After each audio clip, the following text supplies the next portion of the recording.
আসসালামু আলাইকুম। আপনারা কেমন আছেন? আমি আছি আলহামদুলিল্লাহ। দেখুন আকাশে কি মেঘ আর হালকা হালকা বৃষ্টি হচ্ছে। আমার রান্না হয়ে গেছে, ভাবলাম আপনাদের সাথে শেয়ার করি। দেখুন তো আজকে আমি কী রান্না করলাম।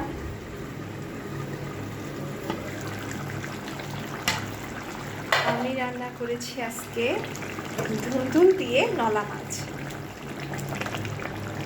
বাড়ির সবাই তরকারি খেতে পছন্দ করে, ভাবলাম তরকারি করে দিই। ভুনা খেতে কেউ পছন্দ করে না, ভুনা খেতে পছন্দ করে কিন্তু মাঝে মাঝে বলে না ভুনা খাবো না, আজকে তরকারি করবো। এর জন্য তরকারি রান্না করলাম। তরকারিটা দেখতে কেমন হয়েছে আপনাদের যদি ভালো লাগে এভাবে করে তরকারি রান্না করে খাবেন, দেখবেন কেমন লাগে। আর দেখুন আমি এখানে কী রান্না করেছি। আর এখানে পেঁপে ডাল আমার বাটাটা হয়ে গেছে, এখন আমি নামিয়ে ফেলবো। কেমন হয়েছে আমার পেঁপে ডালটা রান্না?